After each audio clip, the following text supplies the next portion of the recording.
If you're someone who hates letting go of things, then this video is for you.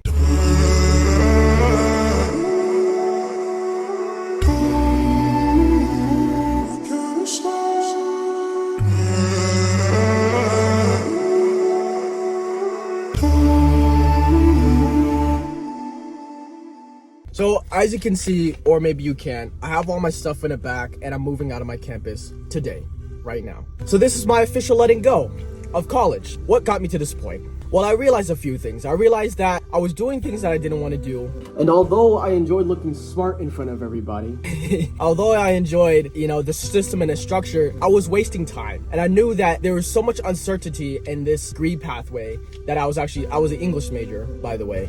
There's so much uncertainty in my degree pathway and in my future trajectory that I don't know if I was ever going to make money, and I don't know if I'm okay with that. I want to travel the world. I've always wanted to do that. I want to have the nice car, of course, but I want to travel the world especially. And you can't do that without money. Or I guess a freed up schedule. So something hit me. One day, I guess I watched a few YouTube videos and I got really hyped up and I was like, wow, these guys are really, they're getting the money and this is how they do it. And then I realized college does not have my best interest in mind. College isn't preparing me to be a leader, an industry leader. College is preparing me to be a blue collar worker. So somewhere along the line, I made the intention to quit. But with that comes uncertainty.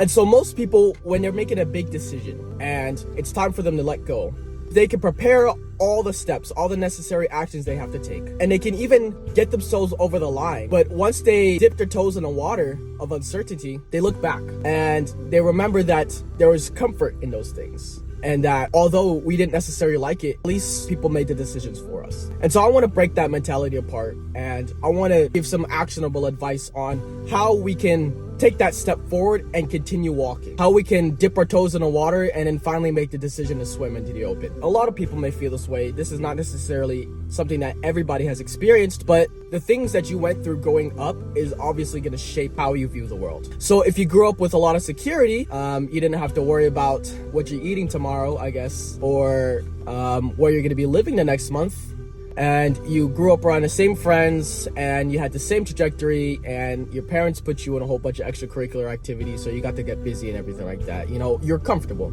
then letting go of a secure situation might be easier for you. Because when a person who doesn't have all those things that I just listed finally gets into a point where they have a secure trajectory and they can solidify their future path and they're not going to have to worry about their next meal if they just continue on this path. When a person gets that kind of security, I guess it sounds redundant, but security for the first time, then giving that up willingly is going to be a lot harder. It's actually going to be irrational even. Because for someone who doesn't grow up with a lot of security, getting to a point of a determined trajectory, the straight path, the easy path, that is a dream. And entrepreneurship, online business, taking a red pill, you have to go beyond the secure path. Not many people even want to do that. But a lot of people are okay with just going the degree pathway, and that's fine. But if you're like me and you want to achieve more, it's a necessary evil to give up security for a time, because the secure pathway and the risky pathway are mutually exclusive. So you have to be confident something better will come. And the more delusional you can be, if you will,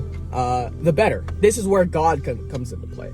Some people who aren't religious will replace God with the word universe, which, to each their own, but I practice the religion of Islam. So personally, my faith in God plays a huge role in my success-driven mentality. So there's a saying in Islam, it's that when a person leaves something for the sake of Allah Azza wa Jal, then Allah Azza wa Jal will replace it with something better. So you have to have confidence that if you leave a scenario that is not the best for you, and there's better opportunity out there, if you leave that scenario, you have to have 100% conviction that if you left this circumstance, then something better will come. Because if you don't, two things can happen. A, over time, you're going to eat away at your confidence that you can do this new thing. And then you're going to slip back into the secure mentality. But you already cooked that up. So you're just going to go back to something worse. So instead of going back to college, you might just have to take up a 9-to-5. Or B, if you don't have 100% conviction that you can do this thing, then you're going to be a lot less risk driven. So you're going to miss out on opportunities that could have made you a lot more money. And ultimately, maybe you'll find some success in this new pathway, but you're not going to reach your full potential. So I know that was a whole bunch of talking points. But I guess the most actionable thing that you can do here is, if you're going to take a bet on yourself,